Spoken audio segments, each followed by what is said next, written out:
আগাম সতর্কতা এবং প্রস্তুতি নেবার সুযোগ না দিয়েই এই যে বাঁধ খুলে দেওয়া হয়েছে, এটির মাধ্যমে ভারত অমানবিকতার পরিচয় দিয়েছে এবং বাংলাদেশের সাথে অসহযোগিতা করছে। আমরা আহ্বান করব, আমরা আশা করব যে দ্রুত সময়ের মধ্যে ভারত বাংলাদেশের জনগণ বিরোধী এ ধরনের নীতি থেকে সরে আসবে। দুর্যোগপূর্ণ এবং সংকটকালীন মুহূর্তে সব পক্ষের প্রতি আহ্বান থাকবে এই ধৈর্য ধরে আমাদের অপেক্ষা করার, এবং আমরা সবারই দাবি শুনবো। দেশের সকলকে আহ্বান জানাচ্ছি যে দেশে যে বন্যা পরিস্থিতি, সেই পরিস্থিতি মোকাবেলায় আমাদেরকে ঐক্যবদ্ধভাবে কাজ করতে হবে। গণ অভ্যুত্থানে যেভাবে জাতি ঐক্যবদ্ধ হয়েছিল, আমরা একইভাবে দেশের সকল সামাজিক রাজনৈতিক শক্তি এবং রাষ্ট্রীয় শক্তির প্রতি আহ্বান জানিয়েছি, নির্দেশনা দিয়েছি, যাতে আমরা একত্রে এই বন্যা পরিস্থিতিকে মোকাবেলা করতে পারি এবং বাংলাদেশের মানুষকে রক্ষা করতে পারি। সেই জায়গা থেকে কিন্তু আমরা সরকারি বেসরকারি সকল প্রতিষ্ঠানের কাছে নির্দেশনা দিয়েছি এগিয়ে আসার জন্য।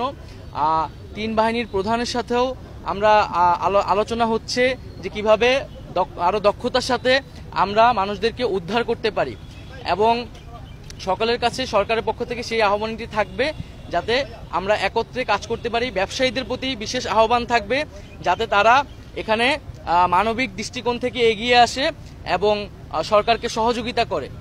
দ্বিতীয় আরেকটি বিষয় হচ্ছে যে আমরা দেখতে পাচ্ছি যে উজানের পানি বাংলাদেশে ধেয়ে সেই বন্যা পরিস্থিতি তৈরি করছে, এবং কোনো ধরনের আগাম সতর্কতা এবং প্রস্তুতি নেবার সুযোগ না দিয়েই এই যে বাঁধ খুলে দেওয়া হয়েছে, এটির মাধ্যমে ভারত অমানবিকতার পরিচয় দিয়েছে এবং বাংলাদেশের সাথে অসহযোগিতা করছে।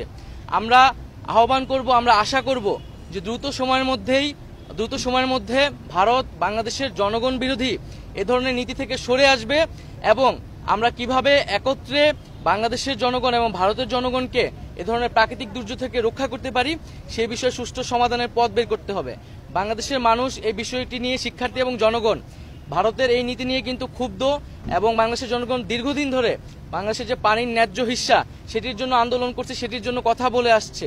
তো আমরা আশা করব যে ভারত বাংলাদেশের সম্পর্কের ভিতরে কোনো টানাপোড়েন যাতে না রাখা হয়, এবং একটা ন্যায্যতার ভিত্তিতে যাতে ভারত বাংলাদেশের রাষ্ট্রীয় সম্পর্ক প্রতিস্থাপন করা হয়। জাতীয়ভাবে একটি দুর্যোগপূর্ণ পরিস্থিতির মধ্য দিয়ে যাচ্ছি। আপনারা জানেন এই সরকার মাত্র 15 দিন হলো দায়িত্ব গ্রহণ করেছে। বাংলাদেশের মানুষ দীর্ঘ সময় ধরে তাদের বিভিন্ন দাবি এবং তাদের যৌক্তিক বিভিন্ন দাবি উত্থাপন করার সুযোগ পাচ্ছিল না বিগত সরকারের আমলে। তারা সেই দাবিগুলো উত্থাপন করছে।